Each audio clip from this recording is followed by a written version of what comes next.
Daniel chapter 3, beginning with verse 19.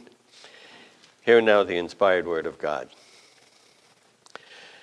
Then Nebuchadnezzar was filled with wrath, and his facial expression was altered toward Shadrach, Meshach, and Abednego. He answered by giving orders to heat the furnace 7 times more than it was usually heated. He commanded certain valiant warriors who were in his army to tie up Shadrach, Meshach, and Abednego in order to cast them into the furnace of blazing fire. Then these men were tied up in their trousers, their coats, their caps, and their other clothes, and were cast into the midst of the furnace of blazing fire. For this reason, because the king's command was urgent and the furnace had been made extremely hot, the flame of the fire slew those men who carried up Shadrach, Meshach, and Abednego. But these 3 men, Shadrach, Meshach, and Abednego, fell into the midst of the furnace of blazing fire, still tied up. Then Nebuchadnezzar the king was astounded and stood up in haste. He said to his high officials, "Was it not 3 men we cast bound into the midst of the fire?" They replied to the king, "Certainly, O king." He said, "Look, I see 4 men loosed and walking about in the midst of the fire without harm. And the appearance of the 4th is like a son of the gods." Then Nebuchadnezzar came near to the door of the furnace of blazing fire. He responded and said, "Shadrach, Meshach, and Abednego, come out, you servants of the Most High God, and come here." Then Shadrach, Meshach, and Abednego came out of the midst of the fire. The satraps, the prefects, the governors, and the king's high officials gathered around and saw, in regard to these men, that the fire had no effect on the bodies of these men, nor was the hair of their head singed, nor were their trousers damaged, nor had the smell of fire even come upon them. Nebuchadnezzar responded and said, "Blessed be the God of Shadrach, Meshach, and Abednego, who has sent his angel and delivered his servants who put their trust in him, violating the king's command, and yielded up their bodies so as not to serve or worship any god except their own God. Therefore I make a decree that any people, nation, or tongue that speaks anything offensive against the God of Shadrach, Meshach, and Abednego shall be torn limb from limb, and their houses reduced to a rubbish heap, inasmuch as there is no other God who is able to deliver in this way." Then the king caused Shadrach, Meshach, and Abednego to prosper in the province of Babylon. Let's pray. Father, once again, as we look into your word and we read this incredible story, we pray that you would open our eyes, our ears, and our hearts, that we would see, hear, and understand what you have to say to us through these events, and that we would be drawn closer and closer to our Savior, Jesus Christ. It's in his name we pray. Amen. Please be seated.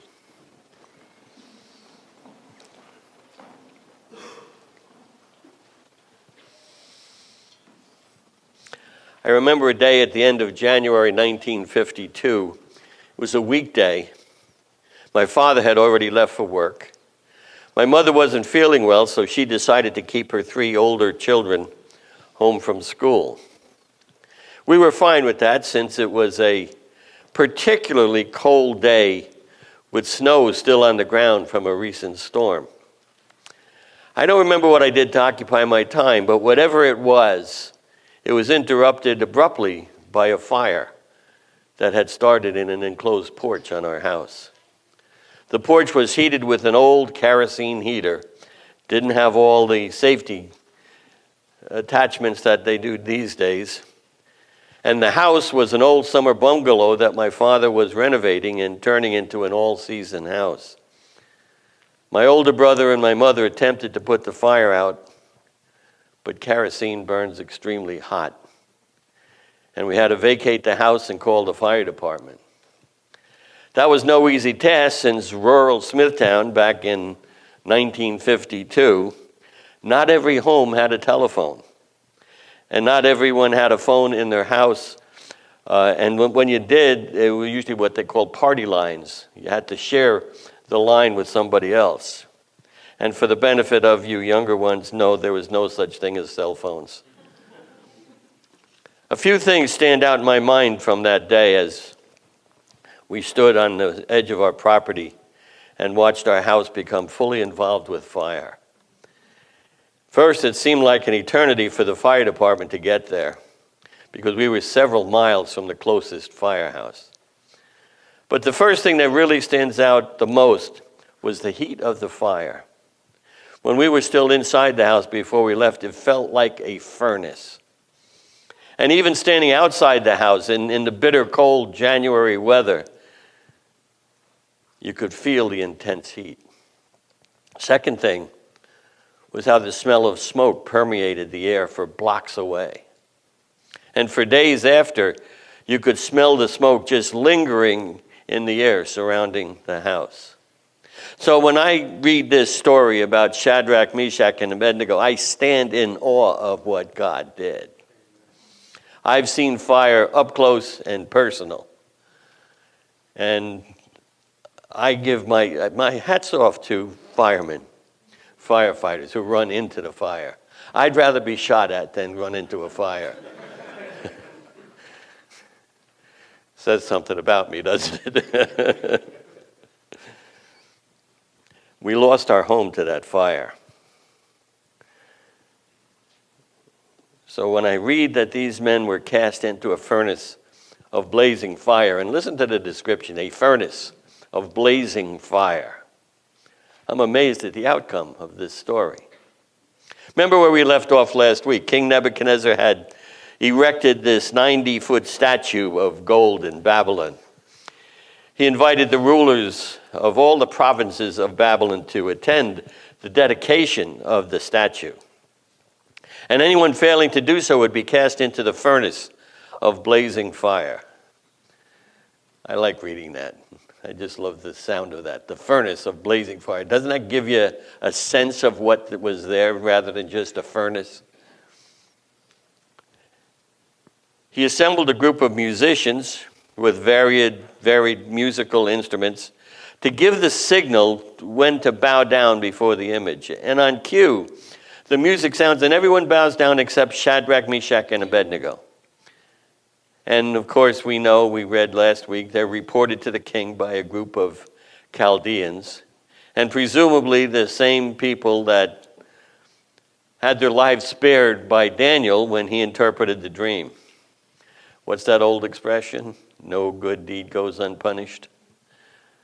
The king's angry, but he actually offers these three a second chance, which in itself is something.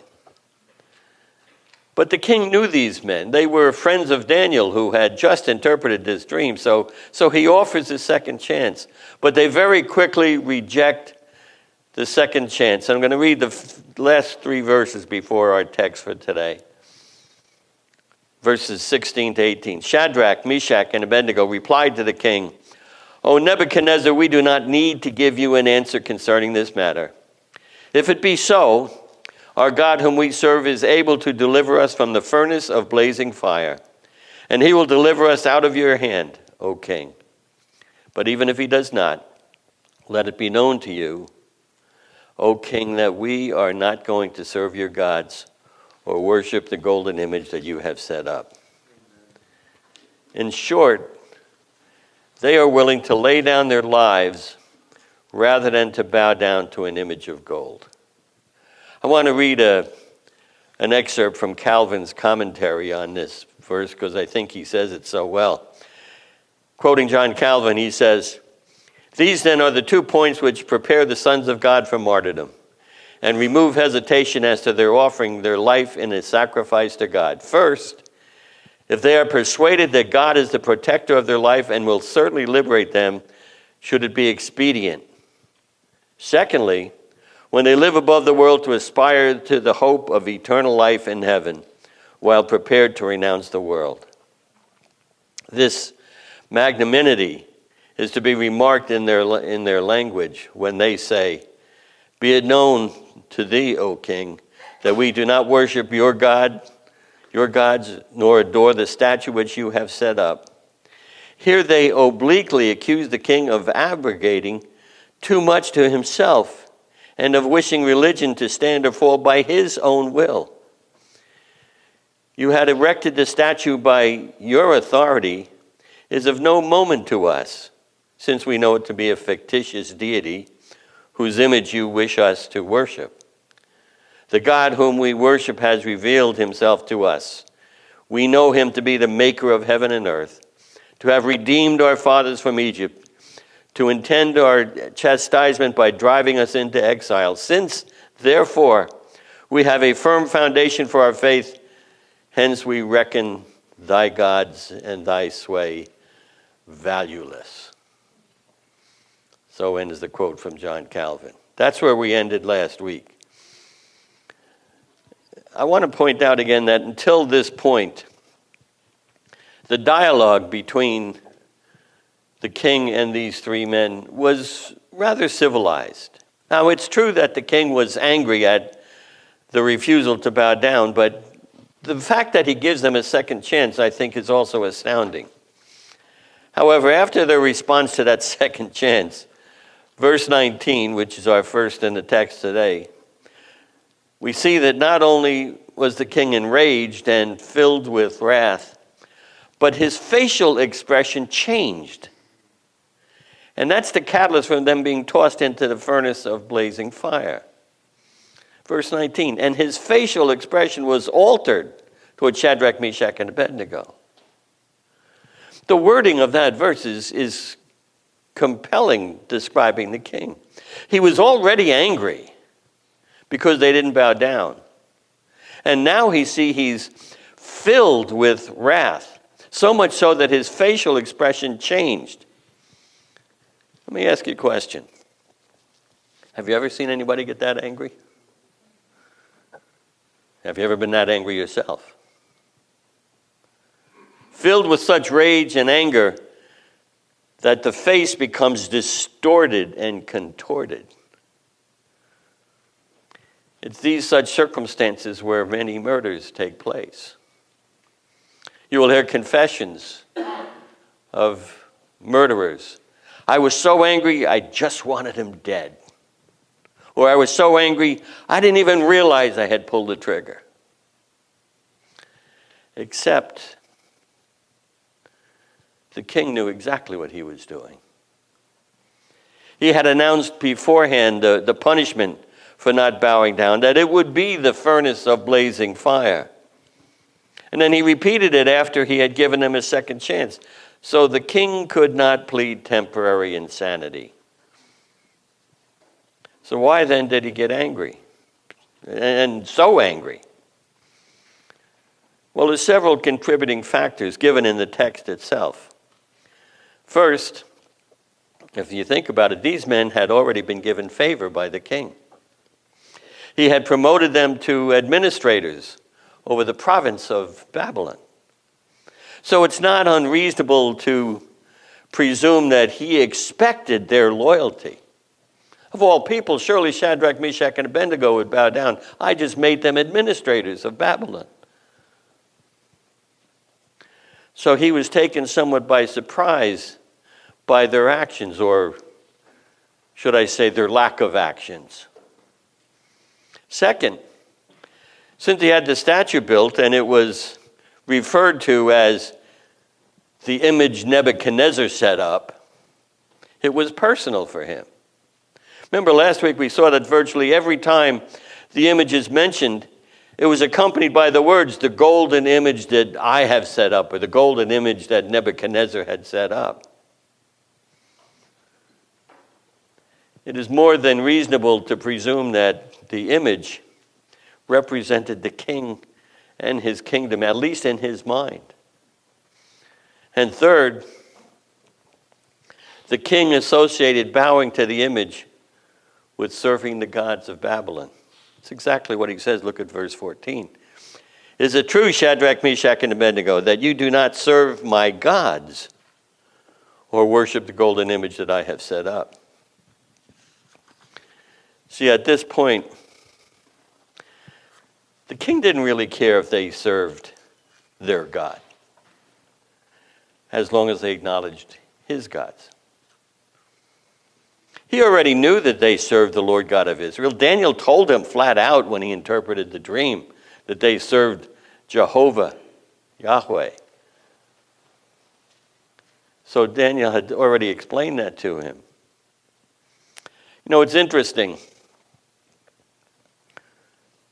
Most of these dictators, they don't care if you serve your own God as long as you serve theirs. We see the same concept in the early New Covenant church dealing with Rome. Rome didn't care if you said Jesus is Lord, but you also had to say Caesar is Lord. That's all they had to do was say that, and they would have saved themselves all kinds of torture, but they couldn't. All they wanted, just put Almighty God on the shelf along with the pantheon of Zeus or Jupiter and Athena and Diana. Just so long as you say and serve my gods. They all failed to understand that serving God Almighty is exclusive. Deuteronomy 4:24. We read from Deuteronomy 4. If we'd gone just a few more verses, we read this: For the Lord your God is a consuming fire, a jealous God. And in Isaiah 42, verse 8, I am the Lord, that is my name. I will not give my glory to another, nor my praise to graven images. See, Nebuchadnezzar missed this point. He didn't understand why these men just couldn't bow down to his God. What's the big deal? He didn't understand the 10 Commandments. Exodus 20, verse 3, You shall have no other gods before me. You shall not make for yourself an idol or any likeness of what is in heaven above or in the earth beneath or in water under the earth. You shall not worship them or serve them, for I, the Lord your God, am a jealous God, visiting the iniquity of the fathers on the children, on the third and fourth generation of those who hate me, but showing love and kindness to thousands, to those who love me and keep my commandments. So Nebuchadnezzar missed these points completely, and he takes the failure to bow down as a personal snub and a personal insult to him. And so he is enraged. And he follows through on his threat, but with a little twist. He's so filled with wrath that he orders the furnace heated 7 times hotter than usual. What kind of furnace was it? And how hot was that? Well, at this time in Babylon, they basically used 2 kinds of furnaces. A smelting furnace, where they would deal with metal, which probably wouldn't be in the location. But they would also use a kiln for glazing bricks for their construction. And since the king said to increase the heat 7 times more than usual, it indicates it was not a special furnace that was built. It was one that they were already in normal use. So it was more than likely a furnace like a kiln. Now, here's some interesting facts. I found them anyway. The brick kilns they used at that time period operated normally between 1,000 and 1,300 degrees Celsius. That's the heat required to glaze bricks. 7 times hotter is simply crazy. Whether that's partially hyperbole or it's an exact fact, that's irrelevant. It was so hot that it killed the soldiers who cast these men into it. That's hotter than hot. Nebuchadnezzar was not playing around. His intent was pure and simple. He was to execute these men for not bowing down before the statue. And to do so in a way that sends a message to everyone else. Can you imagine being so callous as to actually sacrifice some of your most valiant warriors to kill these men for their supposed crime? So intent was he that he had the men bound right in the clothes that they were wearing, no preparation. And notice the detail we're given, their trousers, their coats, their caps, and whatever other clothing they had on, they just bound them. They were bound and cast into the midst of the furnace of blazing fire.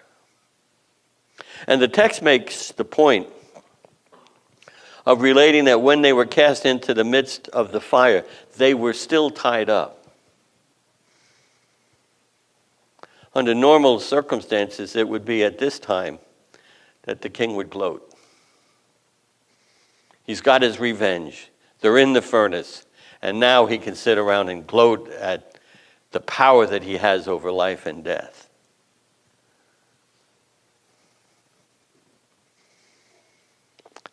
Could even imagine Nebuchadnezzar offering some rhetoric about the greatness of Babylon. And of course, his own greatness. And let this be a lesson to anyone else who dares to defy the king's decrees. I could picture that. It'd make a good movie. But this was anything but normal. For the king had publicly defied the God of Israel with those chilling words in verse 15, and what God is there who can deliver you out of my hands? For instead of boasting about his glorious kingdom, look what happens next. Verse 24. Then Nebuchadnezzar the king was astounded and stood up in haste. He said to his high officials, was it not 3 men we cast bound into the midst of the fire? They replied to the king, certainly, O king. He said, look, I see 4 men loosed and walking about in the midst of the fire without harm. And the appearance of the 4th is like a son of the gods. The king is besides himself. He's astounded is the word that's used. At some point between the men being cast into the midst of the furnace of blazing fire and the king gazing into the fire, a 4th man appears in the midst of the fire. And the king can't believe his eyes. I can just picture him going like this. What? And he actually asked for a confirmation.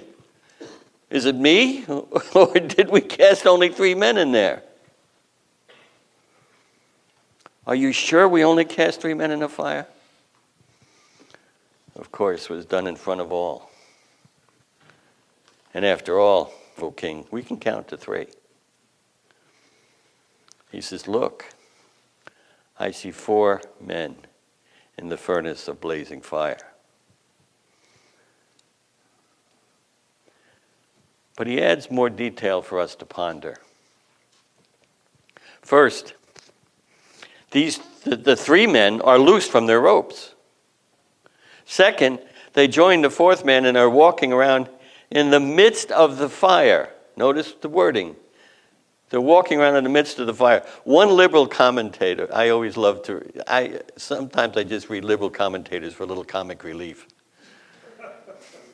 Because it's so ludicrous what they have to say. One liberal commentator tried to downplay the miracle by saying they found this cool spot in the oven.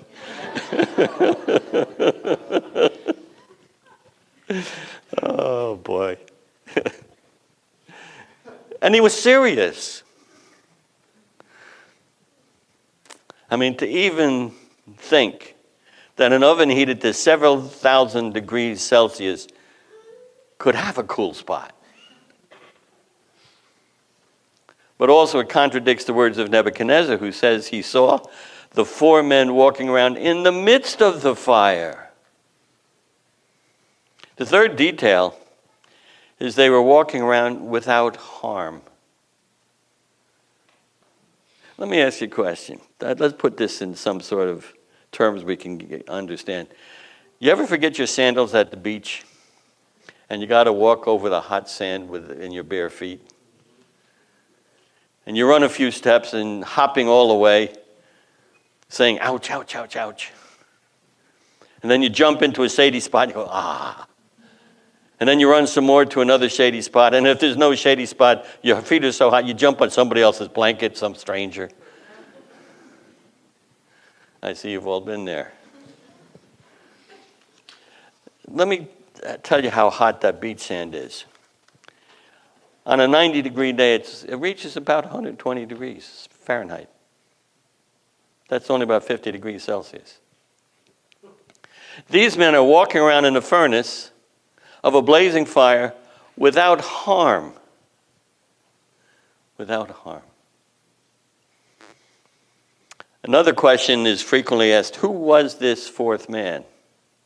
Some people hold that it was a Christophany. That means it's an appearance, a pre-incarnate appearance of Jesus Christ. And there are some reasons to back that up. Others say it was an angel sent by God to speak to the men and to comfort them and deliver them in the midst of their trouble. Either one fits the text. It doesn't really matter to the meaning of the text. But we know that God has sent angels to help saints throughout history. Remember when the Arameans surrounded the camp of the Israelites, threatening them with destruction?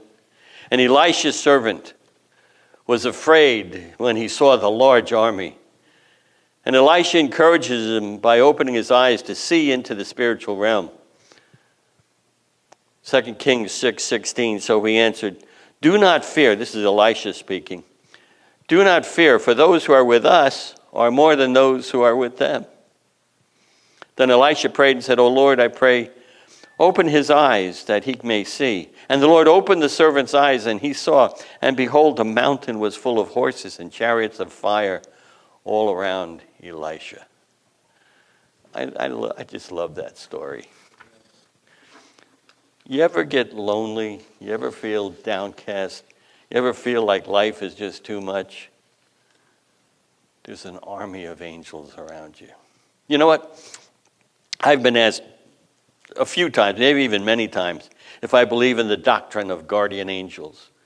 And the doctrine basically says that every believer has an angel, a guardian angel assigned to guard him. My answer is always the same. No, I don't believe that. I can't, basically because I can't find any scripture that indicates that. Here's what I do believe. Better than the doctrine of guardian angels, by the way.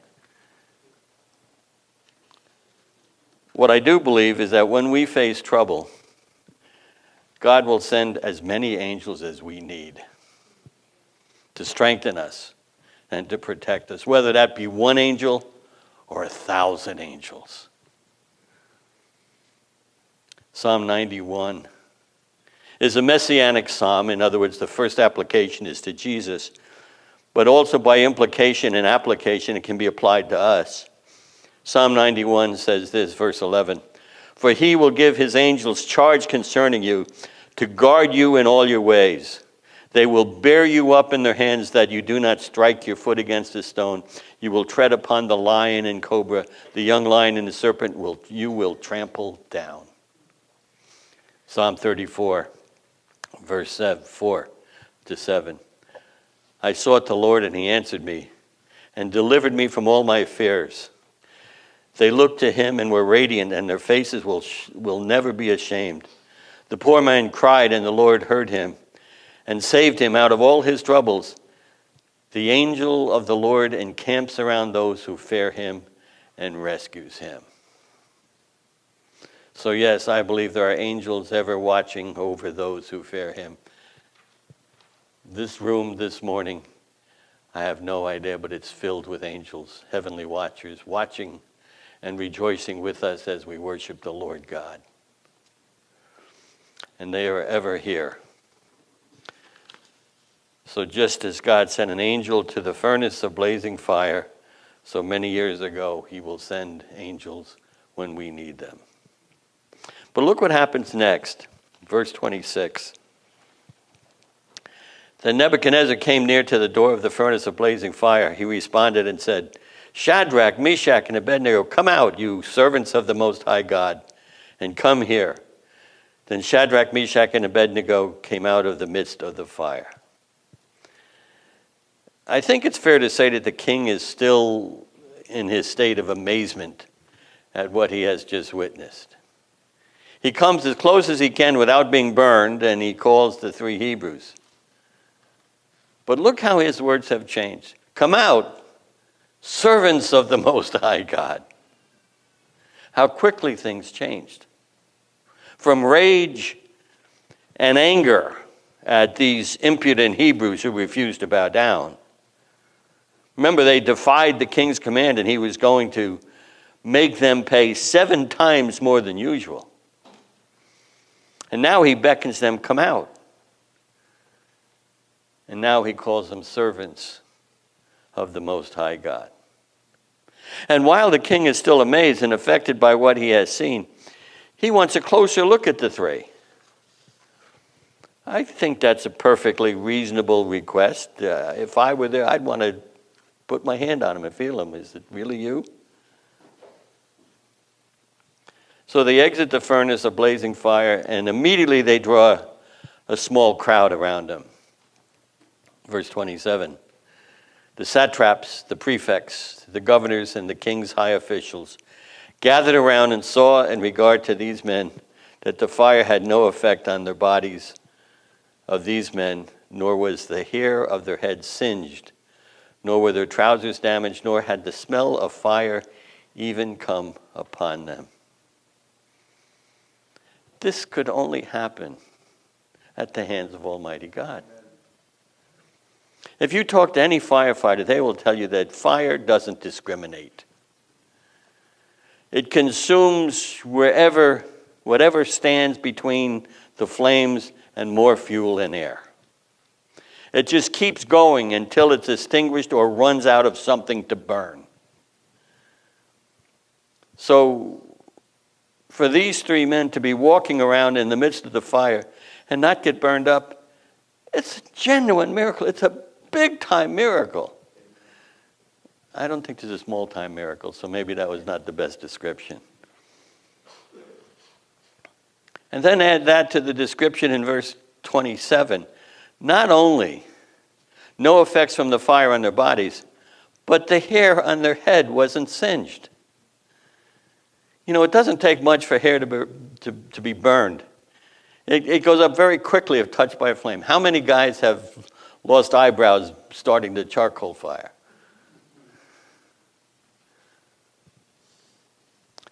Their hair wasn't even singed.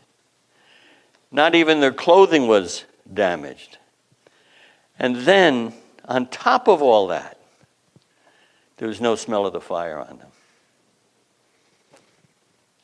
When our house burned in 1952, we were not able to salvage very much from the house. Most of it was consumed. Almost everything. But what we were able to take out reeked of fire and smoke.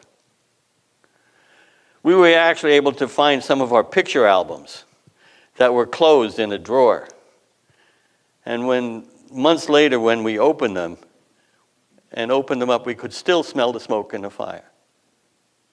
And even though they were closed albums, the edges of all the pictures were singed inside the albums.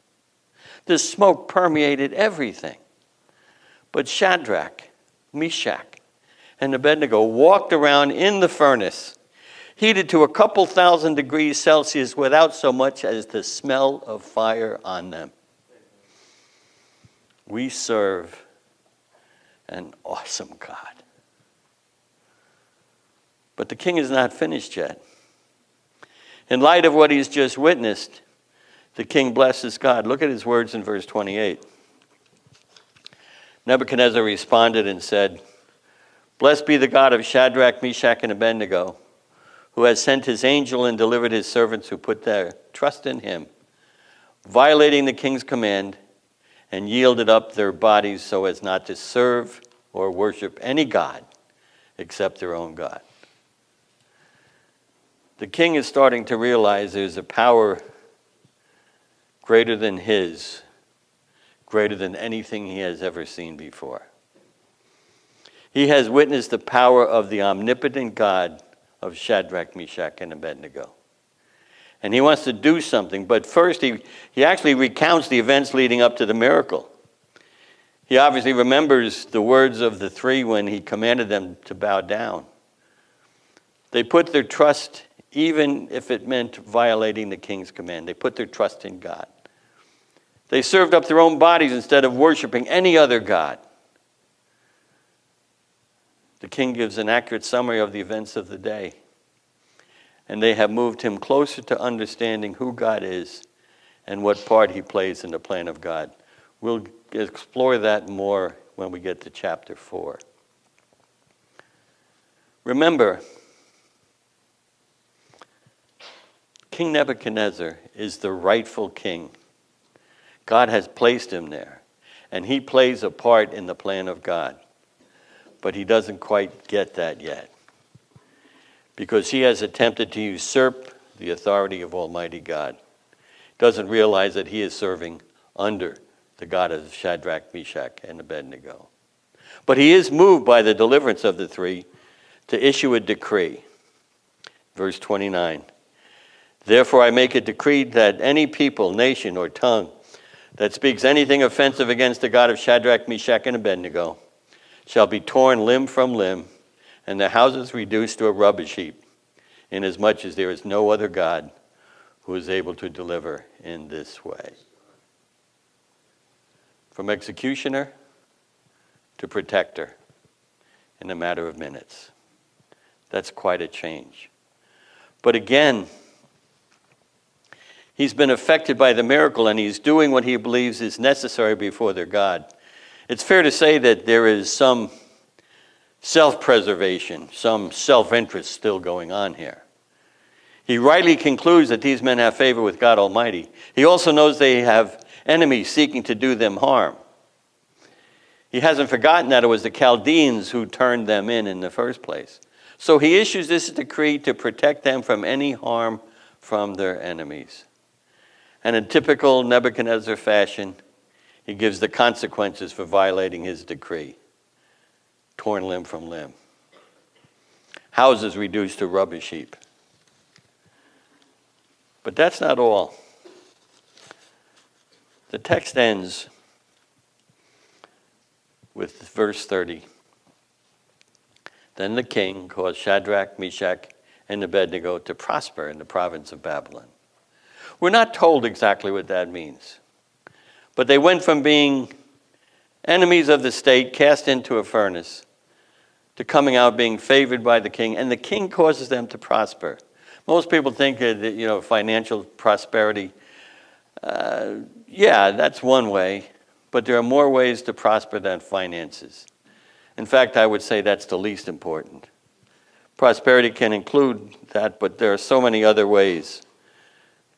Having a good reputation, having a family, accomplishing goals for the kingdom of God. These are all ways to prosper.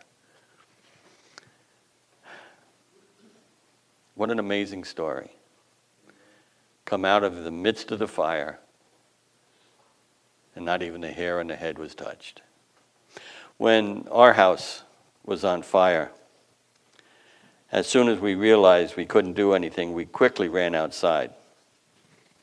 That's the most reasonable and prudent course of action. I don't have to tell you, fire is hot. And being burned is terribly painful. And yet Shadrach, Meshach, and Abednego were willing to put themselves in a position to be cast into the furnace of blazing fire. You realize they could have easily rationalized submitting to the king. We're doing a good work here in a pagan land. We're needed here. After all, God's using us in this land. And after all, it's only an idol. It's only some hunk of metal. We know it's not a real God. When the music sounds, maybe we'll just tip our head slightly. It'll make it look like we bowed down. But they'd have none of it. James Montgomery Boyce gives 3 reasons why they were able to stand firm. He says, 1, they knew and understood the sovereignty of God. 2, They knew the scriptures. And 3, they were willing to die for their convictions. Those are the questions we need to ask ourselves. Do we know and understand the sovereignty of God? Do we really know the scriptures? Are we willing to die for our convictions? If you're here today and you've never come to that place, I would urge you to repent of your sin. Bow the knee to the one, the true, the living God. Come to Jesus Christ and be saved. Let's pray.